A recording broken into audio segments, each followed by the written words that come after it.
Hello everyone. आज हम history of modern India का जो अपना सेकंड चैप्टर है उसको स्टार्ट करने जा रहे हैं, जिसका नाम है the Indian state and society in the 18th century.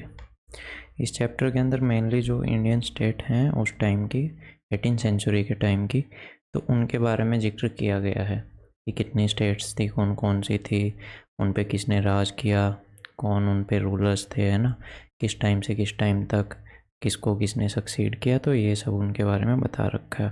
तो सबसे पहले आते हैं हैदराबाद और कर्नाटक। तो इनके बारे में अभी पढ़ना स्टार्ट करते हैं।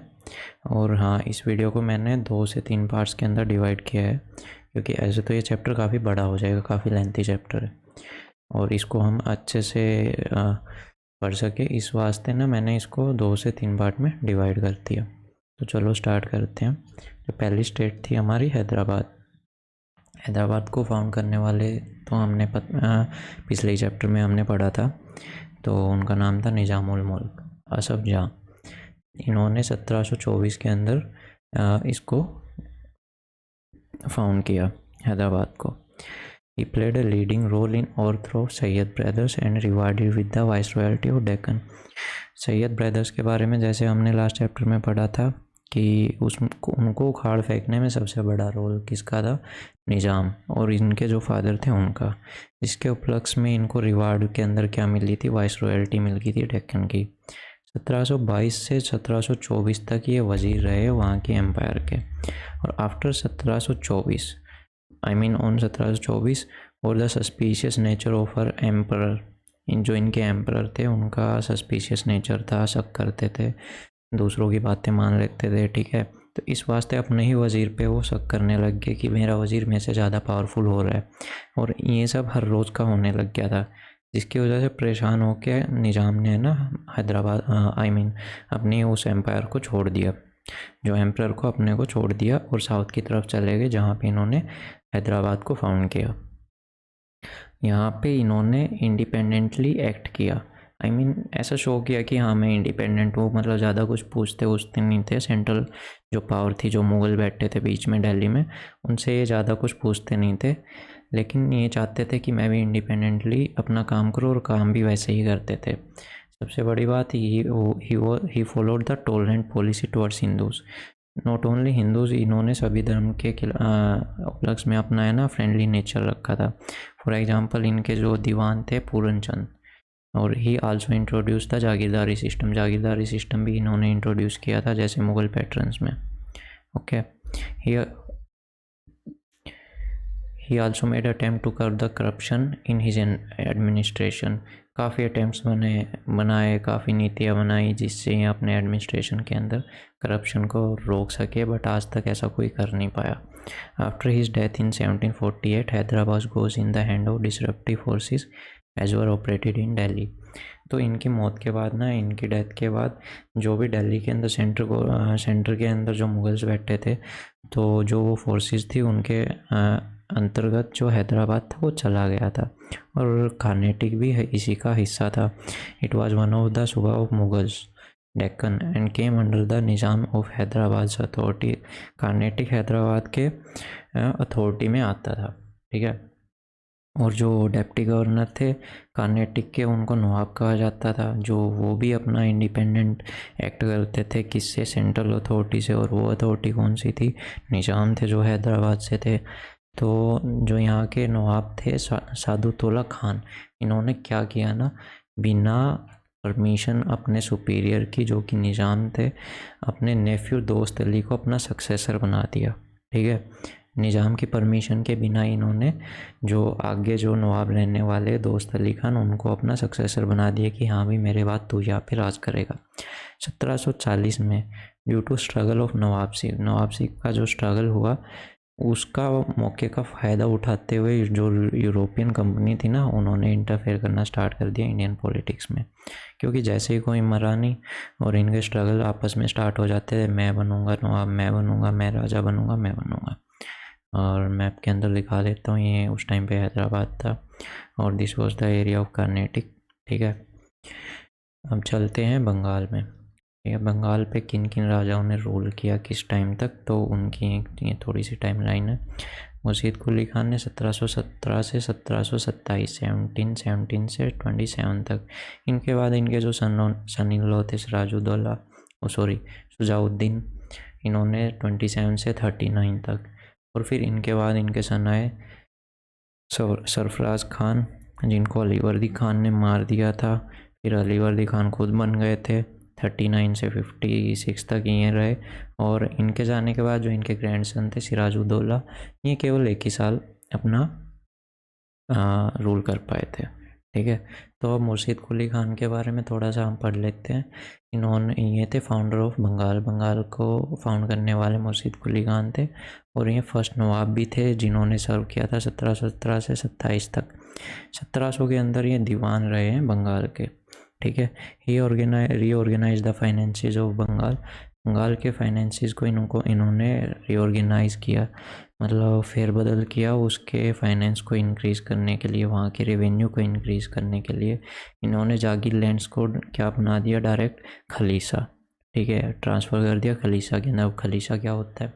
It is a land revenue. The land revenue of khalisa was directly for the royal treasury. ठीक है, जो भी लैंड रिवेन्यू आता था ना खलीसा लैंड से, वो सीधा जाता था रॉयल ट्रेजरी में, दाएँ बाएँ कहीं नहीं।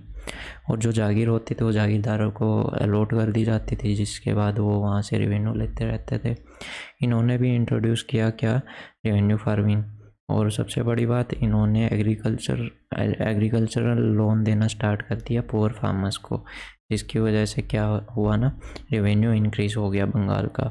और जो पुअर फार्मर थे, जो लोन मिला था उससे वो अपनी खेती करना स्टार्ट कर दिया, और उससे उनकी भी इनकम जनरेट हो गई, जिसकी वजह से वो टैक्स पे कर पाते थे। और उस टैक्स की वजह से जो सेंट्रल ट्रेजरी थी वो भरने लग गई थी। ये भी इक्वल अपॉर्चुनिटी देते थे एम्प्लॉयमेंट के अंदर, हिंदू और मुस्लिम के अंदर। इन्होंने रेगुलर थाना बनाए, चौकी बनाई, रोड वगैरह, रिवर वगैरह की सेफ्टी के लिए, ताकि वहाँ पे कोई लूट खसोट ना हो, है ना, रॉबरी ना हो। और स्पेशली ताकि जो बाहर की जो और स्टेट्स थी उनके साथ ये अच्छे से ट्रेड भी कर पाए। जो भी 3 नवाब रहे हैं बंगाल के, उन्होंने स्ट्रिक्ट कंट्रोल रखा किस पे, जो फॉरेन ट्रेडिंग कंपनी थी उनको देखते रहते थे कि भाई ये आके यहाँ पे ज़्यादा तेज़ वेज़ ना बने और यहाँ पे कब्जा वब्जा करने की कोशिश ना करे। ठीक है, और सबसे बड़ी बात तो अलीवर्दी खान ने इंग्लिश और फ्रेंच कंपनियों को परमिशन ही नहीं दी टू फोर्टिफाई देयर फैक्ट्रीज़। जो किलाबंद जो फैक्ट्रियाँ बनाते थे ना, उसकी परमिशन ही नहीं दी अलीवर्दी खान ने, कि भाई मैं तुम लोगों को परमिशन कुछ नहीं देने वाला। ठीक है, अपना काम करना है करो, वरना जाओ। But they ignore the threat of EIC, east India company के थ्रेट को वो देखना भूल गए, कि भाई उनको ये लगा ना कि बस ये ठीक है ट्रेडिंग कंपनी है ना, क्या ही कर लेगी। इनकी जो पावर बढ़ती जा रही थी ना, उसको इन्होंने नज़रअंदाज किया, और जिसका इन्होंने बाद में जाके बहुत बड़ा प्राइस पे किया है। मुर्शीद कुली खान के पास सिर्फ 2000 कैवलरी थे और 4000 इन्वेंट्री थे। ठीक है, अलीवर्दी खान के साथ सीन ये हो रहा था कि बार बार जो मराठा थे वो आके हमला कर दे जा रहे थे, जिसकी वजह से जो इनकी फोर्सेस थी उनको भी काफ़ी नुकसान हो रहा था। पहले ही कमी थी और कमी होने लग गई। ठीक है, और लास्ट में आके इनका बहुत बड़ा हिस्सा कहाँ चला गया, मराठा के अंडर में चला गया। और ये किसके अंडर में गया वो हम नेक्स्ट क्लास में ज़रूर पढ़ेंगे, तो ये थोड़ा सा ध्यान रखना, भूलना मत इसको। फिर 1756 से 57 तक ईस्ट इंडिया कंपनी ने वो डिक्लेयर कर दी सिराजुद्दौला पे, जो अलीवर्दी खान के सक्सेसर थे, और उनको हरा हो दिया। तभी तो ये सबसे इन्होंने पूरा बस 1 ही साल रूल किया था। ठीक है, अब आते हैं अपनी नेक्स्ट स्टेट के पास, जो कि है अवध। अवध के फाउंडर कौन थे? सादत खान बुरहान उल मुल्हक। ठीक है, he was bold, energetic, iron willed, intelligent. ठीक है, काफ़ी एनर्जी से भरे हुए थे, पक्के इरादों वाले थे, बहुत तेज़ तर्रार थे दिमाग के साथ। इन 1723 के अंदर he carried out fresh revenue settlement with equitable land revenue, कि भाई सबका लैंड रिवेन्यू जो है ना इक्वली लेंगे, किसी से कम किसी से ज़्यादा, ऐसा वैसा सीन नहीं। तो नई फ्रेश सेटलमेंट स्टार्ट इन्होंने की। He was tolerant to everyone, सब धर्मों के लिए अपना फ्रेंडली नेचर था इनका। और इन्होंने भी जागीरदारी जो सिस्टम था वो कंटिन्यू किया। ठीक है, ये 1739 में मर गए, और इनको सक्सीड किसने किया? इनके नेफ्यू ने, सफदर जंग ने, 1739 से 54 तक जो रहे थे। फिर और सफदरजंग ने किसके साथ अलायंस स्टार्ट की? मराठा सरदार के साथ में। और फिर उनके साथ मिलके इन्होंने लड़ाई किसके खिलाफ छेड़ दी? रोहिल्लास और बंगास के जो पठान थे उनके खिलाफ। और जो मदद, जो अलायंस इन्होंने मराठा सरदार के साथ में ली थी ना, जो इनकी मदद, उसके उपलक्ष्य में इसने 25,000 पर डे पे किया उनको, मराठाओं को, और जाट को पे किया 15,000 पर डे। लेटर जो एग्रीमेंट बाद में ना भाई, ऐसे तो पैसा ज़्यादा जा रहा था ना, तो इन्होंने एग्रीमेंट किसके साथ किया? 52 में पेशवा के साथ में, कि आप हमको किससे प्रोटेक्ट करो? जो अहमद शाह अब्दाली का जो इन्वेजन हो रहा था, बार बार जो हमले हो रहे थे, आप हमको उनसे बचाओ, और जो इंडियन पठान और राजपूत राजा थे उनसे बचाओ, ठीक है। और इसके बदले हम आपको क्या देंगे? 50 लाख रुपए देंगे, और पंजाब सिंध की चौथ ग्रांट आपको कर देंगे। 25% जो टैक्स होता था आप वहाँ से ले सकते हो, जो वहाँ का रेवेन्यू कमा सकते हो, और जितने भी आउटर डिस्ट्रिक्ट है वहाँ का। और साथ ही साथ अजमेर और आगरा का इनको गवर्नर बना देंगे। लेकिन ये एग्रीमेंट किसी वजह से कैंसिल हो गया।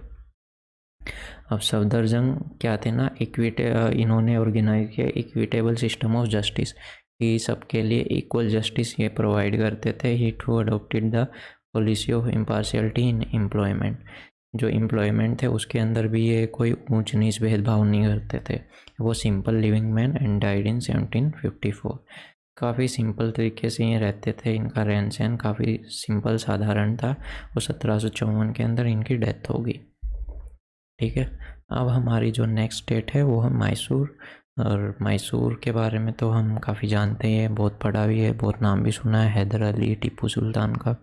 तो जो इनके फाउंडर थे वो थे हैदर अली। 1761 से 1782 तक इन्होंने अपना वहाँ पे राज किया। सक्सेसर थे ये किसके? नंजराज के। ही इंट्रोड्यूस रिवेन्यू सिस्टम, इन्होंने भी अपना रिवेन्यू सिस्टम इंट्रोड्यूस कर रखा था। He even though was illiterate but he knew how to administer. ऐसे तो कहने को तो ये अनपढ़ थे, लेकिन इनको ये पता था कि एडमिनिस्ट्रेशन कैसे संभालते हैं, ठीक है, कामकाज कैसे देखते हैं, अपने स्टेट को कैसे चलाना है, बहुत तेज़ थे इसमें। इन 1769 में he defeated Britishers during first Anglo Mysore war. जो इन्होंने ना 1769 के अंदर ब्रिटिशर्स को, जो पहली एंग्लो मैसूर वार हुई थी अंग्रेज़ों के साथ में, इसने उनको हरा दिया। लेकिन 1782 के अंदर मारे गए, जो सेकंड एंग्लो मैसूर वार हुई थी उसमें। लेकिन जो सेकंड एंग्लो मैसूर वार हुई थी ना, वो भी ब्रिटिशर्स जीत नहीं पाए थे, क्योंकि इनको किसने सक्सीड किया था? इनके बेटे ने, जो इनका नाम था टीपू सुल्तान। टीपू सुल्तान जिन्होंने 1782 से, जो मतलब ये जो सेकंड वार स्टार्ट हो रखी थी, 1782 से 84 तक चली, जिसमें कौन जीत गए थे? टीपू सुल्तान जीत गए थे, अंग्रेज़ों को फिर से हरा दिया। अब टीपू सुल्तान के बारे में थोड़ा सा बता देते हैं कि इन्होंने अपनी स्टेट के अंदर न्यू कॉइनेज सिस्टम लागू किया, ठीक है, सिक्के का सिस्टम स्टार्ट किया, पैसे दे के आप चीज़ें खरीद सकते हैं। ये अपने टाइम से काफ़ी हेड चलते थे, बहुत आगे चलते थे, बहुत तेज दिमाग था। न्यू स्केल ऑफ वेट और मेजरमेंट नापने का अपना नया स्केल इन्होंने लागू किया, और वेट का भी, भाई इतने वेट में इतना ये होगा, ऐसा कुछ। He was very complex nature, इनका स्वभाव है ना थोड़ा सा तेज़ तर्रार थे ये, ठीक है। मतलब काफ़ी हर किसी को समझ में नहीं आते थे, बहुत ही कॉम्प्लेक्स नेचर था। इनकी जो लाइब्रेरी थी उसमें अलग अलग रिलीजन की बुक रहती थी, हिस्ट्री के बारे में थी, मिलिट्री साइंस के बारे में थी, मेडिसिन्स और मैथमेटिक्स के बारे में था। इन्होंने प्लांट किया था, ट्री प्लांट कर रखा था श्रीरंगपट्टनम में, जिसको बोलते थे ट्री ऑफ लिबर्टी। और ये किसके मेंबर थे? जैकोबिन क्लब के ये मेंबर थे। वो कीन इंटरेस्टेड इन फ्रेंच रिवॉल्यूशन, इनका काफ़ी इंटरेस्ट था फ्रेंच रिवॉल्यूशन में, ठीक है। और इनकी जो इन्फेंट्री थी ना, जो जहाँ पे इनका ये जो बंदूकें वगैरह, जो वेपन वगैरह जब बनाते थे, वो यूरोपियन फैशन में थे, बिल्कुल मॉडर्न वेपन नहीं रखते थे। सबसे बड़ी बात, उनको कहाँ पे मैन्युफैक्चर करते थे? अपनी ही स्टेट में। His effort for modern navy ship मतलब ये है ना, इनका इंटरेस्ट था काफ़ी कि भाई जो जितनी भी नेवी शिप्स थी ना उनको मॉडर्नाइज़ करने का, और मोस्टली में ये खुद डिज़ाइन बनाते थे उनके लिए। थर्ड एंग्लो मैसूर वार स्टार्ट हो गई फिर 1790 से 92 के अंदर, जिनमें ये हार गए और इनको उसके बदले अपनी आधी किंगडम देनी पड़ी ब्रिटिशर्स को। और जो फोर्थ मैसूर वार हुई उसके अंदर ये मारे गए, कहाँ पे, at the gate of Srirangapatnam. अपनी स्टेट के जो गेट थे श्रीरंगपट्टनम के, वहाँ पे ये मारे गए लड़ते हुए। He was fond of saying that it was better to live a day as a lion than a lifetime as a ship.